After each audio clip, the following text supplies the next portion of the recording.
Voting and participation. We're talking about voting this week. So I'm gonna start. It says voting and participation, but really I want to talk about participation first. Okay, and then we're gonna talk a lot about voting on Wednesday. So that said, here's how you vote. And if you'll notice in Canvas right now, there are a lot of things in your module that say, register to vote. This is how you do it. Go here. All this sort of stuff. Okay. You also have an extra credit where you can register to vote and get extra credit on your second midterm. If you're already registered to vote, you can put a copy of your voter ID card and, mark out relevant information, things I shouldn't know, or other people shouldn't know. You can show me a voter registration application, or you can tell me in kind of a paragraph or so why you think it's good to vote or bad to vote, if that's the case for you, in which case we got to talk. All right. So, but here's some quick ways to do it too. So, one of the things that we know about American politics and about democracy is this, right? It works well if we all have a say, right? But we have this long-standing problem. We have unequal voices.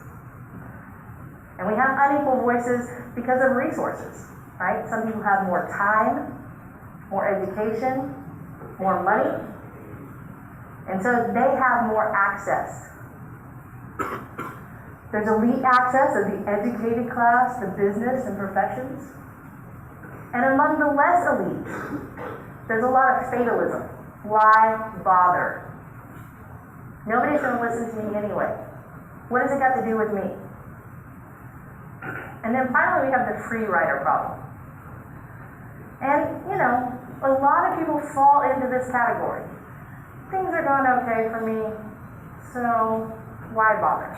Why bother to get involved? Okay? Or somebody else will take care of it. This is one of those times whenever I say this in this class, I'm going to say it a lot. All right? You can only solve the problems you see. You can only solve the problems you see. And just because you see a problem doesn't mean everybody else does. We have different lenses, right? We talked about that last week, through which we see the world. We have different experiences. We see different problems. We're going to talk a lot about that when we get to representation. But it's important for you to remember this. If you see a problem, don't assume that everybody else does. The most egalitarian form of participation, the most equal form of participation is voting. One man, one vote. One person, one vote. Right? Please put a mask on.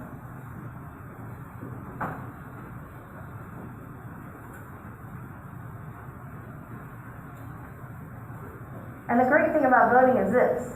It means yes, we approve, or no, we don't. It's pretty simple. Right? This is what we want, this is what we don't want. But the problem is a lot of this stuff is complex. So that yes or no, how do we interpret it? If we said yes, but we meant yes if you did this, or we said no, but maybe if you did that, right? It's hard to say. It's a yes or no, it's an up or down. And voting is also skewed at the individual level. People who make more money are more likely to vote. People who have more education are more likely to vote. People who are older are more likely to vote. People who are working, who are employed, are more likely to vote. People who are married are more likely to vote. Things like social networks. If you're around people who don't vote, you're not going to vote. If you're around people who do vote, then you're going to vote. How many of you voted in the last election? Okay. What was the best thing about voting in the last election? Can anybody tell me? The sticker. Sticker. The sticker. You get a sticker that says I voted. You can walk around and be like, I voted. Right? I got a sticker. You don't. Right? But it also reminds people, right? Sometimes you see a sticker because it's a municipal election and you forgot all about it. You see the sticker and you're like, oh, I should go vote. Right? And so when we talk about what our instant gratification is for voting, it's not necessarily the results. It's oftentimes a sticker. Now, Georgia has the best stickers, I believe, right? They're peaches, they're really pretty, you guys should look them up. Or just say, I voted in Oklahoma. But they're okay. There are a lot of barriers to voting. We're going to talk a lot about this on Wednesday. If you sign up for absentee voting and your signature that you send in does not match exactly the signature you used to sign up for absentee voting, they'll throw your ballot out. You have to register to vote, and you have to register in advance. Typically, the kind of typical state, and state by state, so it varies by state, okay? That's also confusing. But typically it's 30 days before the election. But sometimes it's 6 weeks before the election. You have to register to vote that far in advance. There's also mobility as a problem. College students are unlikely to vote. And it is because you are not at home. You don't consider this to be home. You don't register to vote here.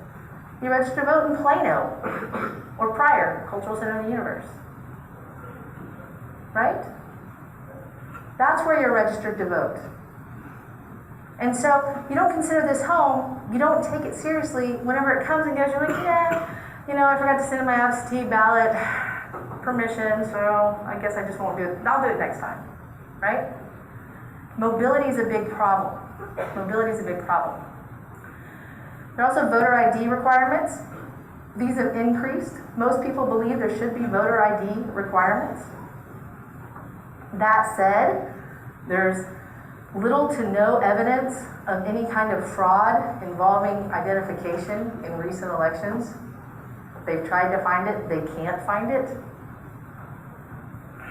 Voter ID is a problem, and we're going to talk a lot about that on Wednesday, for reasons you would not necessarily think. But how many of you right now have a real ID? That's pretty good, okay? That's actually really good. Can you raise your hand again? That's impressive. A real ID, like the one with all the biometrics and all that stuff? How many of you have a real ID? Biometrics.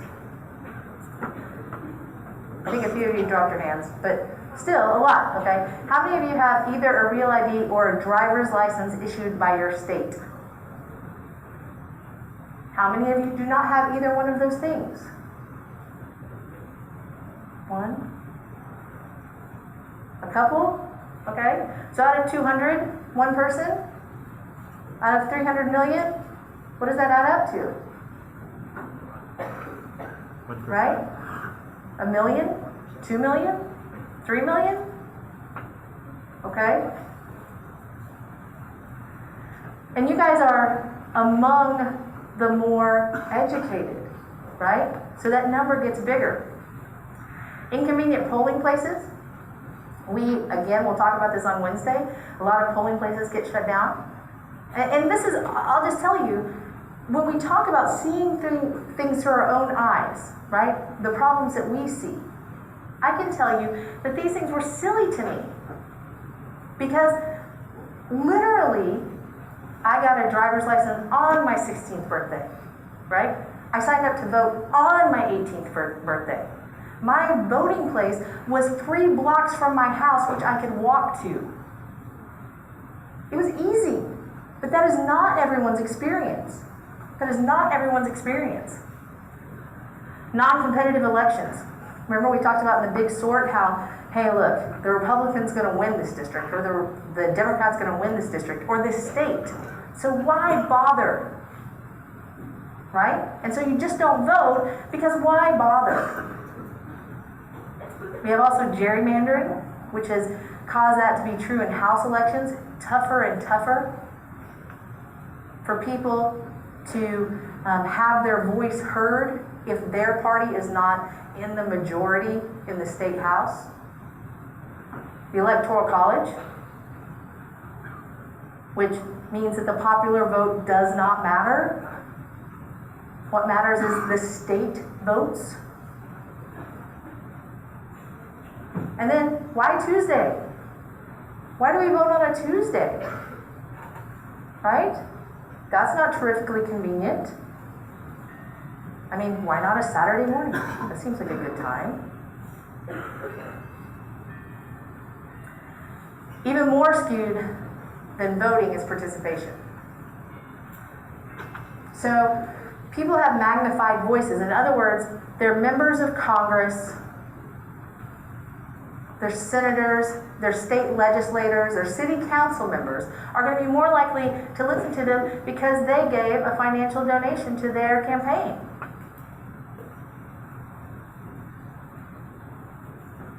Or I'm a corporation who has lobbying resources. I spend literally $20 million a year on a lobbying firm to just go talk to members of Congress. Do you guys have that kind of cash? If you do, see me after class. We'll talk. Okay. So, and then time to participate.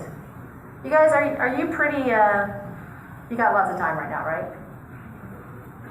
You do, actually. This is what's shocking, right? You guys are like, I am so busy. Round the clock busy. And I'm telling you, this is the most time you will ever have. People don't have time to get involved, to go participate, to volunteer. I think I saw a sign up for the big OUDM. The big event, right? But I think it was the little big event for the fall, right? And in the spring, it's a big event, right? It's one Saturday. You guys are like, Saturday is important. I sleep then. Right? I get that, I do. But when we talk about participation, we're also talking about having the time to even do it. And then our ability to see the impact of our participation, right? It's hard to see that we made a difference. So maybe we go out to a protest, right?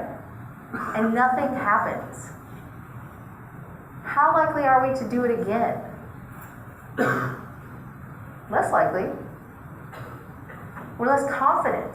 We get more fatalistic. But in this class, I'm hoping that you will have the knowledge, you'll gain the knowledge to understand that this participation does matter. Every little bit of it. Every little bit of it. So, Voice and Equality, which was written, 100 years ago or so. Written in the 50s. And it's something that every political science PhD has to read. Okay? Verba, Schlossman, and Brady. And they talk about very clearly this idea that resources of money, time, and knowledge are key to participation. Money, time, and knowledge are key to participation. We see a real shift from time being the top one whenever we move to checkbook democracy, which we're going to talk about in just a second, in the 1960s. But all of these still matter. You have access because you give the time. My family had access to our member of Congress because I volunteered for him for a month in the summer while I was in college. Okay? I didn't get any money, did not have any. My family did not have it. But I gave that time. The ways that we get to participation is we build civic skills. Okay? And we do this through education, this class specifically, right? Through work.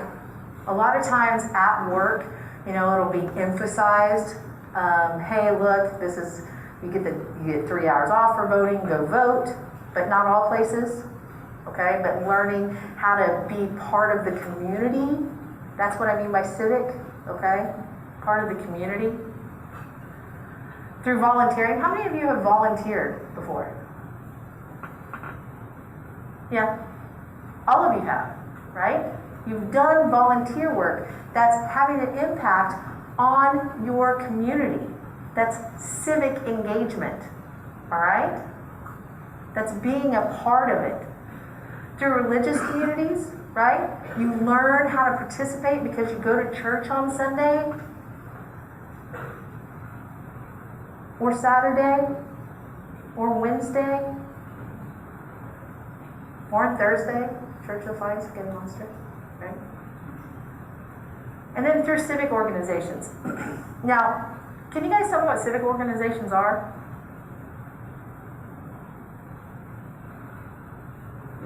Eric? An example or what a civic organization does? What is a civic organization? So I'm a part of the Rotary, one of the organizations, but they're people who come together to impact and give back to their community through their resources. Okay, so Eric, as a member of the Rotary Club, meets once a week. They eat breakfast together, probably. Tuesday morning, 7:15. Okay. And they talk about how they can give back to their community. And sometimes they give back in the form of scholarships, right? How many of you receive scholarships from a civic organization? I bet a few, right? Or they talk about how they can do something in their community to make their community better, right? They talk about action plans, all right? And so civic organizations are together for that purpose, but they also have a social function, right? We're going to talk about that in just a second. We're going to recruit also people to run for office through social networks that are built in education, work, volunteering, civic organizations, religious organizations. Whenever I was in college, right, people would come up to me at church and they'd say, "When are you going to run for office, Melody?" And I would say, "Not soon." Right? So whenever I was asked these questions, the idea was, hey, look, you're a bright young child. You should do this, right? So I'm saying it to you. You're bright. Get out there. Be a part of it. You have something to say. Social capital is something that we build, and it's also this kind of idea of norms, of reciprocity and trust. And Bob Putnam writes this book in the year 2000. And I fought with him a little bit about it at a conference because I disagree with some of the things he said. And but I mainly agree with what he's saying. He talks about this. When we are part of a community, whether it's we're playing league softball, or in a bowling league, we go to the Elks Club, right? Whatever it is we're doing, if we feel a part of it, then we also have some norms of behavior, of civil discourse, but also engagement. We're more likely to participate. And we trust each other. And he said the problem with America is this has disappeared. We're bowling alone now. We don't have bowling leagues. De Tocqueville, whenever he was touring the United States in the mid, or the late, actually, 19th century, late 1800s, right? He says, they just start up baseball teams. And they play together. They're always in a meeting somewhere. Americans are joiners. And Putnam points out that we're not anymore. We don't join in the same way. He's going to document the decline of that. So I had a kind of an argument with him in the year 2000. And I said, hey, I think it's possible that the internet is a place where new groups could be formed. And he said, too impersonal. right? What do you guys think? Is it possible? I mean, have we seen evidence of that? I think we have. I think a lot of hashtag activism, right? When you think about it, people show up in person, right? So people showing up in person because of something that started on Facebook, hashtag Black Lives Matter, right?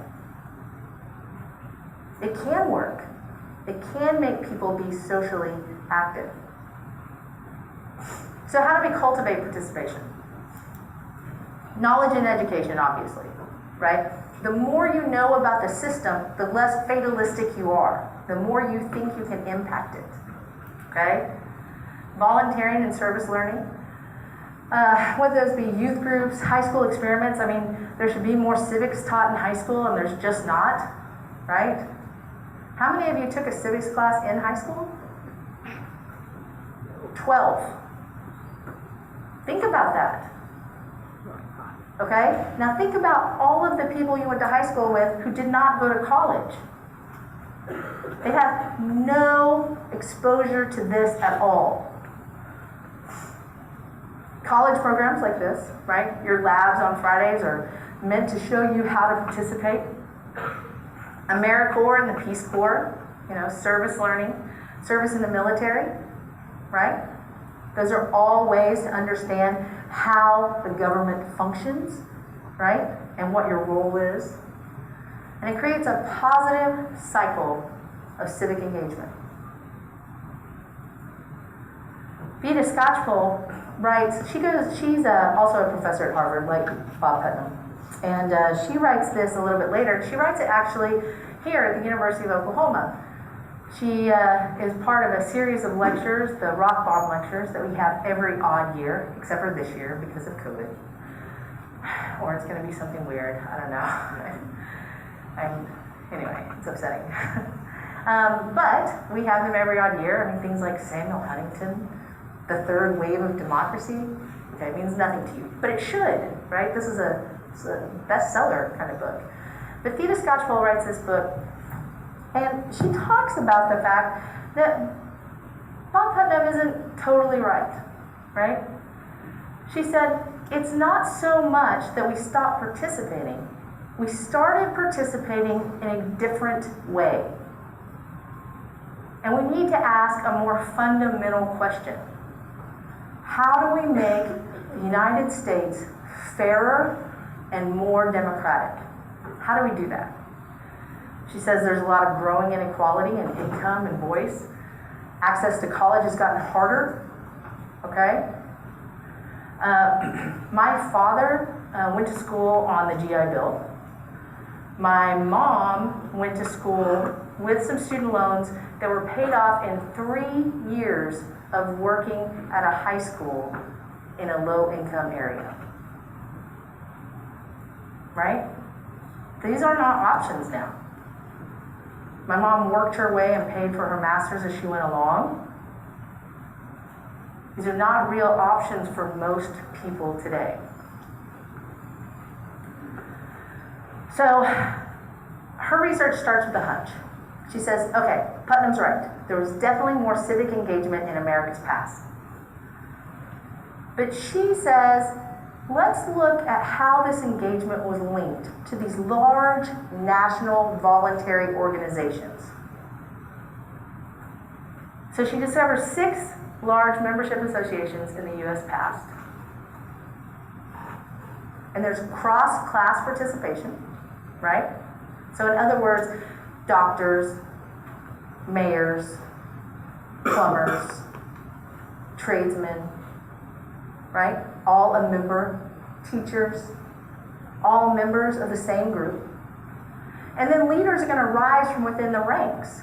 And they're going to know each other. They're going to have an actual relationship with someone who they don't mingle with professionally, that they do not know necessarily on a personal basis. And then political leaders are going to be more directly connected to their constituents as a result. She says this is going to broaden participation, it's going to enhance citizen voice, and it's going to increase the responsiveness of government. And she gives the example of the American Legion and that GI Bill I was talking about.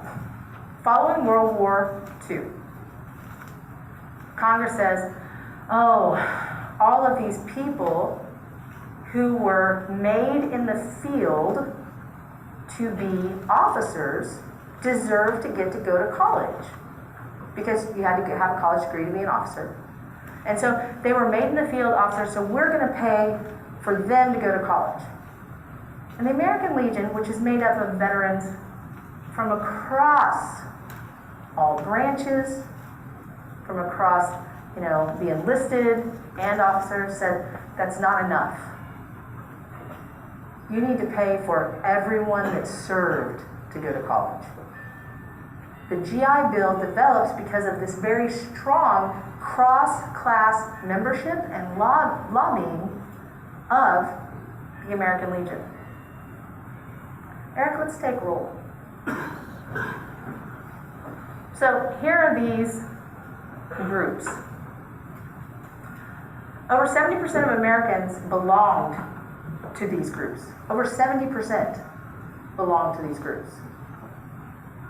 And at least 1% of Americans were in each one. Okay? The smallest numbers. They had at least 1% of Americans. 70% of Americans belonged to them as a whole. Do any of them look familiar to you? Are there any that you can say your parents is attendance ready? Yeah. Oh yeah. Attendance is live. Any that look familiar to you? Any that your parents were a member of, that you're a member of? What do you got? What? I was a Boy Scout. Boy Scout? Okay. We got some Boy Scouts. Anybody else in Boy Scouts? 2? 3? Okay. What else? The YMCA. What do you got? Freemasons. Freemasons? Okay. You? Are you a member? But your father is? My uncle. What's that again? Uncle. Uncle. Okay. Any other Masons or relatives that are Masons? Okay. What else? Yeah. American Red Cross. Okay. Anybody else a member of the American Red Cross? Couple. Okay. What else? Yeah. NRA. The NRA. Okay. So the NRA is one of these memberships that are started in the late 1800s, following the Civil War in New York City, because they thought Union soldiers did not shoot well enough. So the NRA forms in New York City to help increase the marksmanship of Northern Union members, for the most part, or Northern Americans. And then it spreads. What else? YMCA. What? The YMCA. YMCA. Okay. Yeah? YMCA. Any other YMCA? I'm an elk. My father was an elk. My grandfather was an elk. My uncle was an elk. And whenever I moved home after I got my law degree, my father said, it's not appropriate for you to drink in bars. You can drink at the Elks Club. He's old-fashioned. And so I became an elk, and whenever we went through the ceremony, they said, Huckabee, you bring blood here? He said, I do. He pinned me. So that was it. But the point is, right, as I was a member of this organization that, yes, had the benefit of having a bar that I could go to, had meetings that I could go to, but also did scholarships, was a part of the community. I met people in the community as a whole that I would not have otherwise mingled with, right? So she's pointing out that these cross-class minglings are helpful because then people know people from walks of life and experiences that they don't have. She says there's a big decline. It becomes really unfashionable after the 60s. The boomers were way too cool. I know it's hard to believe, but they still believe themselves to be way too cool. So, boomers are way too cool to go be a member of the Moose Lodge and wear a hat, silly hat, right? And so instead, they started writing checks. World Wildlife Federation, or the Pacific Whales Foundation, or the ACLU, or the NRA, or what have you. They would write a check, but they didn't show up at meetings. They didn't meet anybody. And so these advocacy groups got a lot more money. They became more advocacy groups than civic groups, right? They didn't participate in the community at all. They were removed.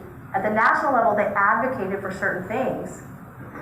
And privileged Americans started detaching from local civic life. I teach a class called Urban Politics, and you can really see this.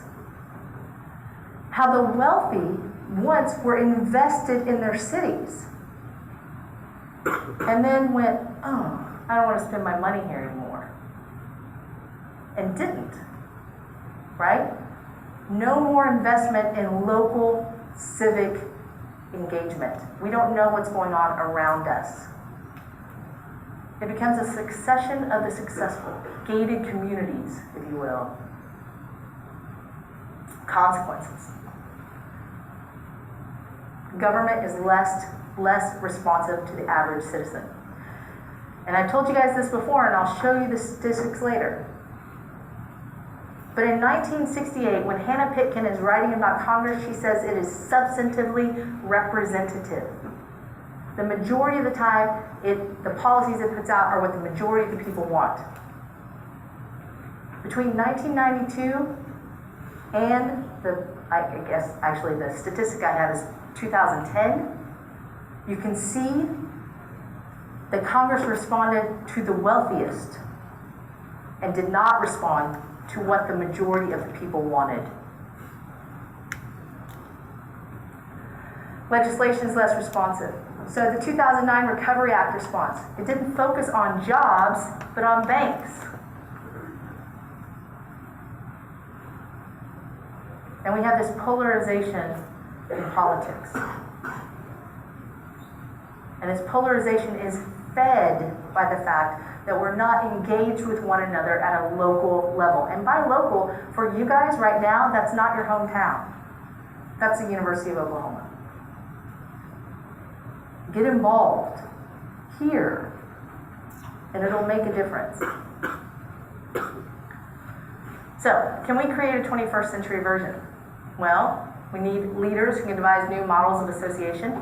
I think a lot of the hashtag activism, where you have actual physical meeting that occurs as a result, is a way to do that.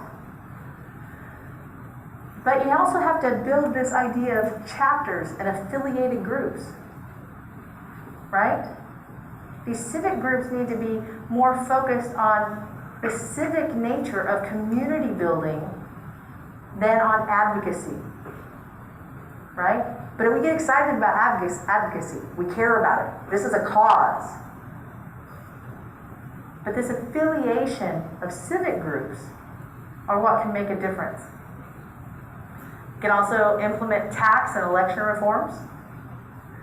These are not as popular among certainly political leaders. Tax incentives for membership groups, right? So if you have an Elks Club membership, maybe you can deduct your membership fee from your taxes, right? That's a way to do that. National election holiday, easier registration. You know, you have to close down for election day. You can register on the spot. Somehow curb this way of money. There's lots of ways to do that, but none of them are easy. One of them is that we federally fund elections. People don't like that. Why don't people like the idea of federally funded elections? Most actually democracies do this. Why don't we do it? What's the issue? Where does the federal funding come from? What? Us. Taxes, right? And people don't want to pay taxes to pay for somebody they don't support in an election, right? Gerrymandering and the presidential vote. You know, there are many states that have moved to a different system where they have a nonpartisan group that creates districts. This seems to be much more effective in gerrymandering. Oklahoma is not one of those states. Texas is not one of those states. The legislature is in charge. The presidential vote, right? What do we do about the Electoral College? It's a tough question, right?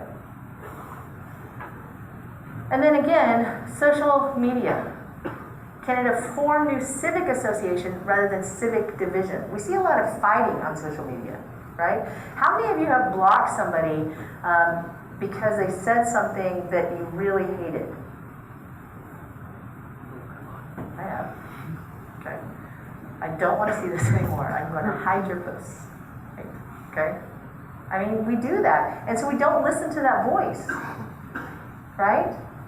So how do we sow civic association instead of civic division? What are some ideas? How do we go from hashtag activism to hashtag community? Can we do that?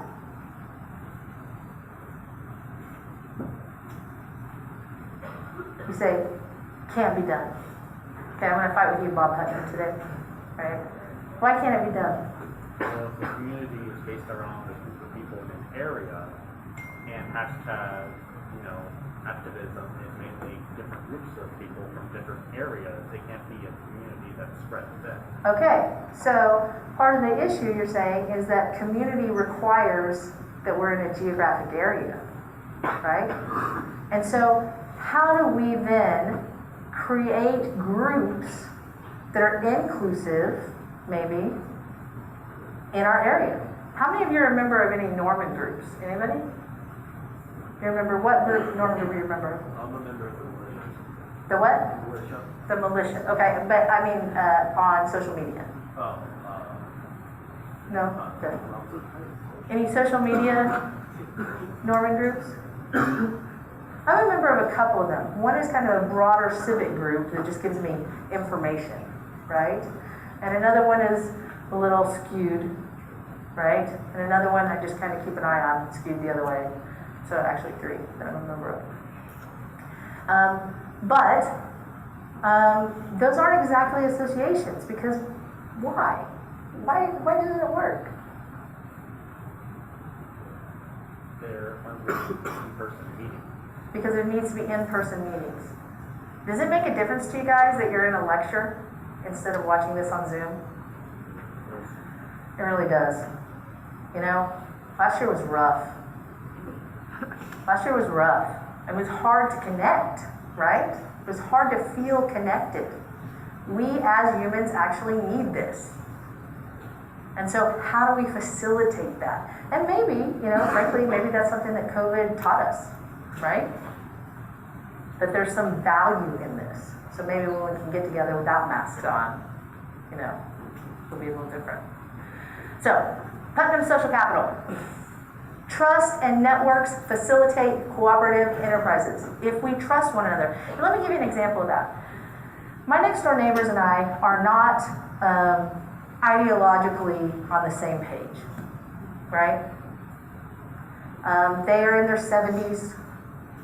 I'm not, right? Their views are very different. However, I would not hesitate to ask them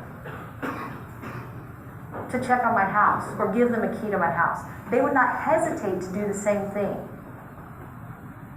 Because we've built up trust. Okay? We've built up this social trust, and it's true with my neighbor across the street, my neighbor 2 doors down that way, and this one over here, right? And so we're pretty close-knit. We've built up some trust in our neighborhood. How many of you have a neighborhood like that, either at home or here at school? Not very many. Think about that. What does it mean to have that kind of trust that I can rely without question, without any possible discussion of our political viewpoints on the people around me? Service learning, so high school students and college programs. That's ways that we can learn how to interact and participate. And then Scotchville civic engagement, skills and efficacy and public concern. In other words, how to be connected, right? How to build skills. These national programs taught you how to vote at the local level, and then there was a state level, and then there was a federal level. It mimicked our federal system so that we understood it within our civic organization. And then there's Civic Engagement Resource Center. That's where these guys hang out, right? This is where Eric's office is. You guys can come visit, okay? Civic groups, of course, which we talked about, and then tax and electoral reform are all possibilities. Okay, so participation is a big part of the picture, okay? I think I have a poll for you. Let me see. Oh,